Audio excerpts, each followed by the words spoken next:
I'm Mamie Gummer, and this is Marquesha Babers, and she's obviously amazing.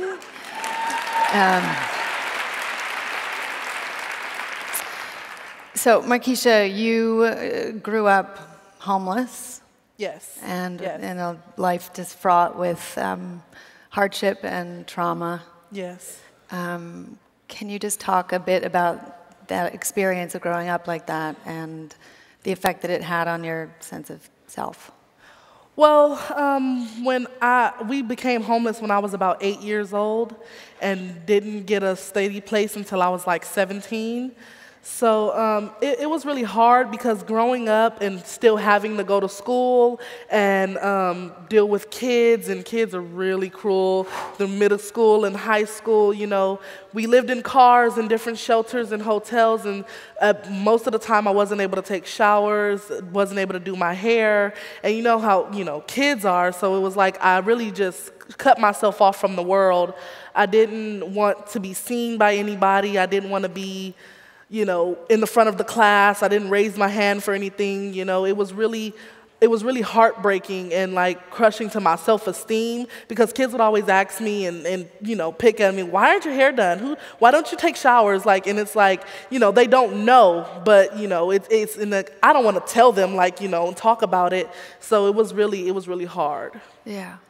And so at 17, is that right? Yeah. This program called Get Lit came to your school? Yes. Can you remember that day? And what about that really spoke to you?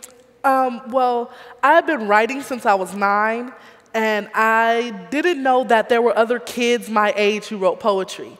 I thought that everyone who wrote poetry were all adults and older than me, because I had been looking for an outlet for a long time, and I would go online trying to find things, and it would be like only 21 and over, only 18 and over. And so when they came to my school, it was only for boys. And my English teacher, it was the school who did it. The school made it strictly for boys for the first time.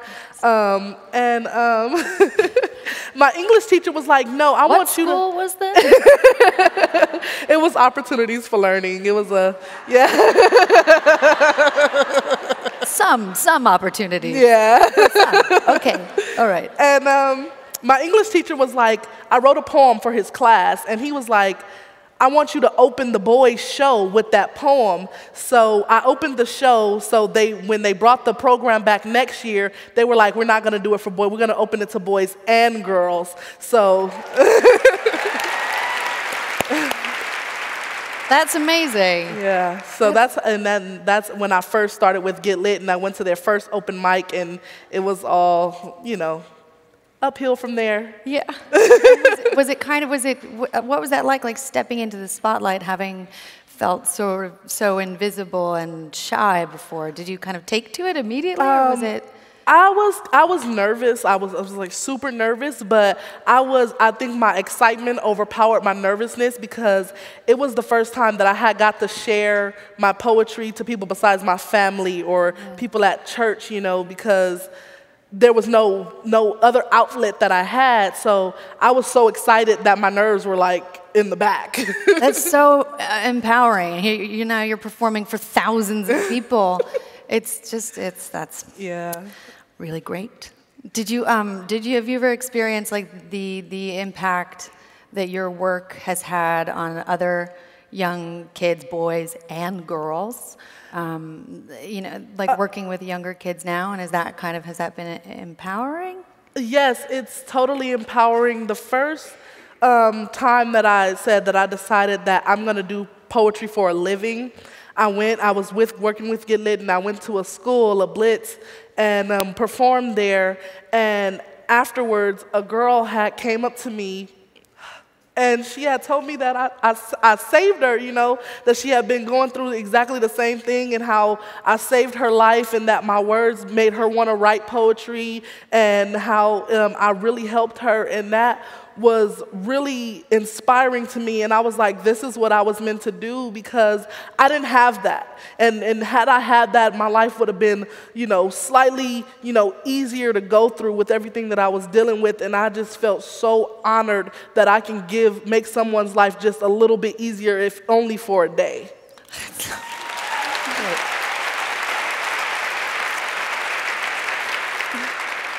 It's just remarkable, and I'm so grateful. Your work is inspiring, and I also wanted to kind of know about if you had plans for the future, if you want to stick with poetry, or I think I read that you want to be a chef.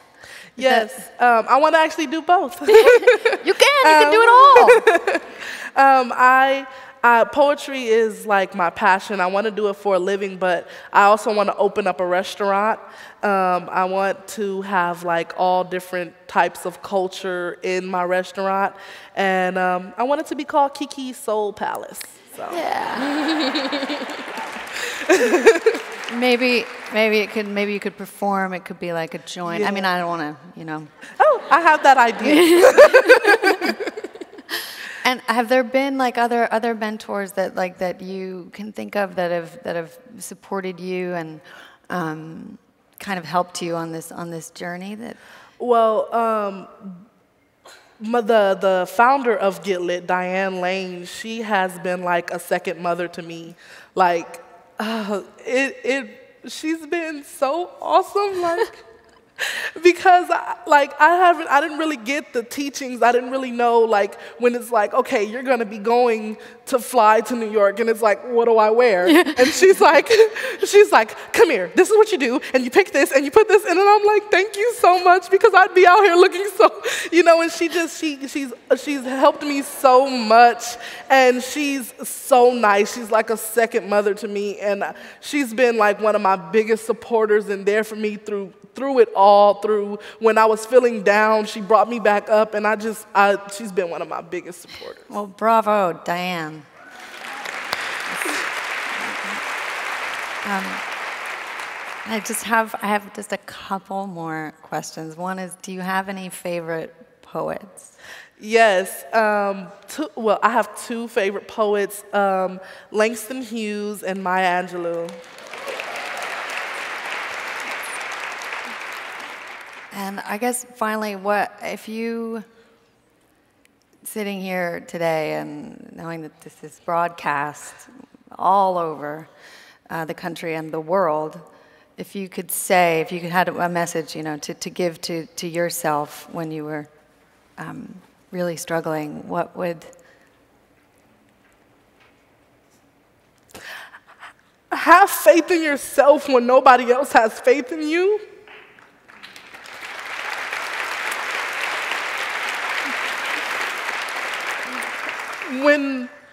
When times get hard, that's when your faith should be strongest.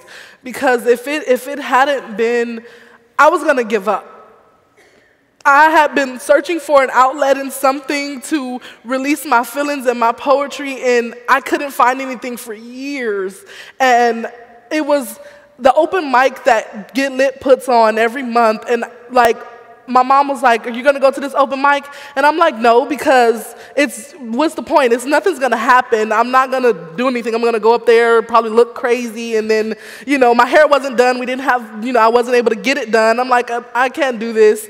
And so my mom's like, no, you're going to the open mic, so get dressed, let's go now. And if it wasn't for me going, I wouldn't be here. Yeah.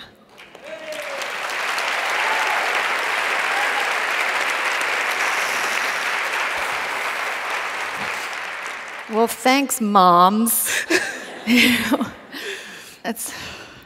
Has she been supportive still? Is she kind of? Yeah, she's still supporting me, and I called her the other night, and I was like stressing about something, and she's like, I'm pretty sure you did great, and so she's still a big supporter, and she wished she could be here. She sends her love to everyone. Yeah, well, you gotta be brave, girl. Thank you. And you are, and it's astonishing. And yeah, you got nothing to lose, so why not just, show up. Show up. Thank you so much. And thank you. Yeah.